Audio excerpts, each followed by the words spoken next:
Okay, children, welcome back. Now we are going to start the second topic of the chapter application of derivatives, that is increasing and decreasing functions. ठीक है, very important and very interesting topic. ठीक है, तो increasing and decreasing means we are going to talk about whether a function is increasing or it is decreasing on increasing or decreasing the variable. What I'm saying suppose y equals to fx is a function. y जो है x का कोई function है. अब अगर हम x की values को इंक्रीज करते हैं then how y changes, and if we decrease the value of x what happens to the value of y. ठीक है, on increasing this variable what happens to the function, यानी कि function increase करेगा या accordingly decrease करेगा, that we have to see under this topic. ठीक है, so we will start this from before I go to the definition I take an example. Function हम ले लेते हैं y is equal to, y क्या होता है आपका एफ एक्स ही तो होता है, equals to X square. Parabolic function है, आपने 10th में भी पॉलिनोमियल्स में ग्राफ देखा है कैसा होता है ना. y equals to F X equals to X square is a parabolic function. तो इसको हम ऐसे प्लॉट कर सकते हैं, straight lines. Suppose this is X axis and this is y equals to F X है ना. y एक्सिस हो गई आपकी. Suppose this point is, this is obviously origin, this is 1 2 3 4 5 and so on. Here we have -1 -2 -3 -4 and so on. ठीक है, तो आपका जो ये फंक्शन होता है ये कैसे आपका देखो, x अगर 0 होगा तो एफ एक्स भी 0 होगा, तो फंक्शन आपका 0 से तो जाता ही जाता है, और toward the positive side it is like this, toward the left side it is like this. ठीक है, आइडेंटिकल होता है दोनों तरफ. So this is the function y is equal to X square. F X जो है हमारा क्या है, X square. Now see children what is happening, ये थोड़ा अनटाइडी सा बनना है, you can make it better. ठीक है, अगर हम इसके राइट पोर्शन की बात करें toward the right of 0, it means I am taking x greater than 0, x greater than 0 and x is increasing. x को हम क्या कर रहे हैं, इंक्रीज कर रहे हैं, बढ़ा रहे हैं. तो आप देखेंगे कि एफ एक्स भी इंक्रीज कर रहे हैं. F X is also what an increasing function I can say, because if x is 1 you can see if x is 0 f x is 0, if it is 1 it is 1, if it is 2 it would be 4. ये थोड़ा slope मेरा बहुत accurate नहीं बना है, this is just rough for rough explanation. But आपको ये तो समझ आ ही रहा है ना कि अगर हम x को 1 रखें तो f1 is 1, f2 is 4, f3 is 9 है ना. तो आप if you are increasing the values of x accordingly the values of F X are also increasing. So toward the right of 0 for x greater than 0 this function is increasing. On the left side of 0 we can say, left side means we are considering x less than 0. हमने क्या consider किया this time, we have considered x less than 0 and x आपका increase हो रहा है, x को हम increase कर रहे हैं. Then you will observe that fx is not increasing. Fx is not increasing. It is decreasing that time. See how? X is less than 0. It means I will take the values from left of this. So if I take x minus 3 suppose, so f of minus 3 will be 9 minus 3 square. F of minus 2 will be 4. F of minus 1 will be 1. तो आप देख रहे हैं कि if I am increasing, you know that negative 2 is greater than negative 3, negative 1 is greater than these both है ना, but fx is getting decrease. आपने जब x को increase किया, when you are increasing the variable x, your function is getting decreased. तो ऐसा आपका जो condition है, this is the condition for decreasing function. On increasing x, fx is decreasing. तो यही this is the concept basically. अभी हम definition पे आए नहीं है, this is the concept. On increasing x F X is decreasing. So for x less than 0 F X is a decreasing function. ठीक है, और आप यहाँ देख रहे थे कि for x greater than 0 F x increase कर रहा था.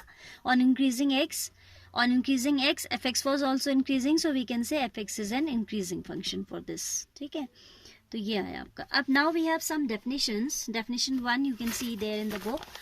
let I be an open interval contained in the domain of a real valued function, then f is said to be increasing on I if x1 less than x2 and fx1 is less than equal to. देखिए इसको मैं लिख के समझाती हूँ.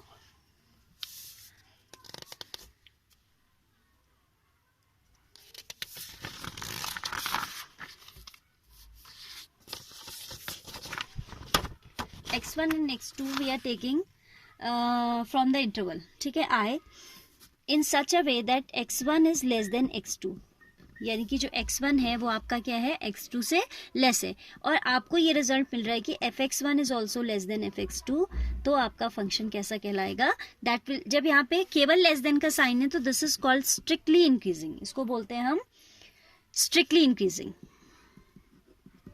Strictly increasing.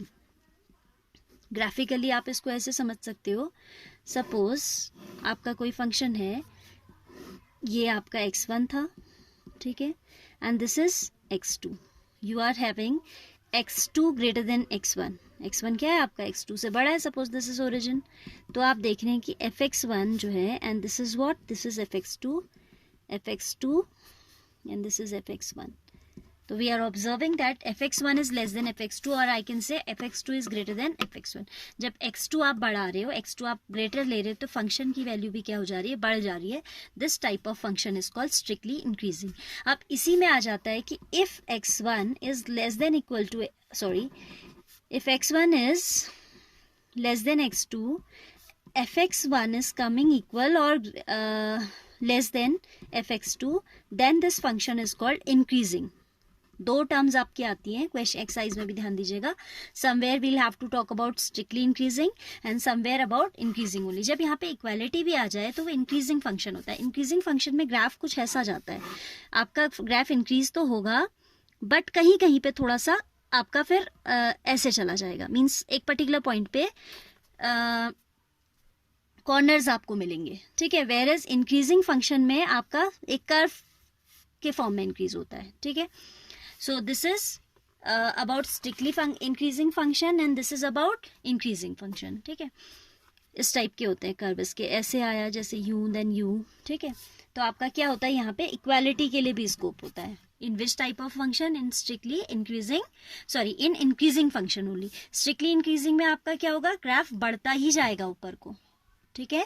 कहीं पर भी एक सेकंड के लिए भी आपका स्टेबिलिटी नहीं आएगी फंक्शन में. स्टेबिलिटी यू अंडरस्टैंड कि आपका नहीं बढ़ा वो फंक्शन उस वक्त, उतना ही रहा फॉर एन इंस्टेंस, ठीक है. But for strictly increasing, as soon as you will increase the variable x, your function will automatically increase. ऐसे ही इसका रिवर्स होता है, स्ट्रिक्टली डिक्रीजिंग पे बात करेंगे and strictly normal decreasing function पे बात करेंगे. अब देखिए what is strictly decreasing. If x1 is less than x2, x1, third part, second part, first part, ठीक है. If I am considering x1 less than x2, then fx1 is coming greater than fx2. इसका function का जो graph होता है decreasing function का, वो ऐसे होता है, डिक्रीज कर रहा है ना, तो नीचे को आएगा.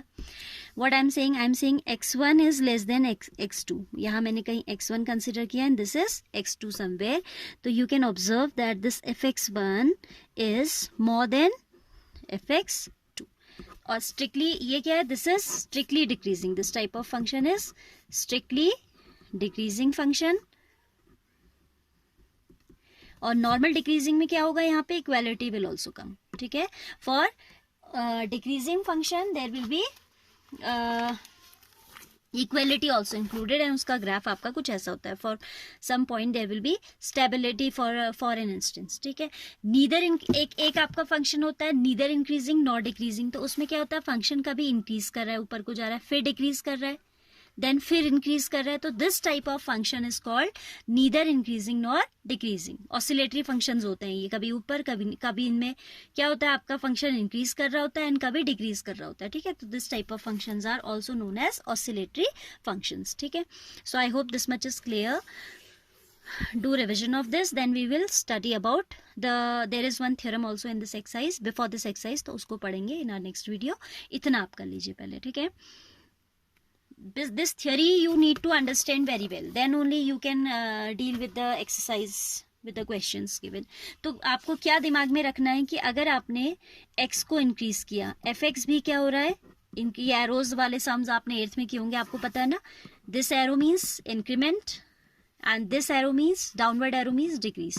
So if on increasing x, fx is also increasing, that is which function? Increasing function. On the other hand, if on increasing x, fx is decreasing, this type of function is known as. ये दो बातें आपको दिमाग में रखनी है. कब decrease करता है? when on increasing x, fx is getting decreased, that type of function is decreasing. If we are increasing the variable x, fx is automatically increasing, तो वो function हो जाएगा आपका increasing function. ठीक है, ज़्यादा आपको exercise में और अच्छे से समझ में आएगा. If I have missed out something here, I will cover in the exercise itself. ठीक है, वैसे इतना sufficient है आपको इसकी exercise करने के लिए. Then we'll move to the theorem after this. Fine.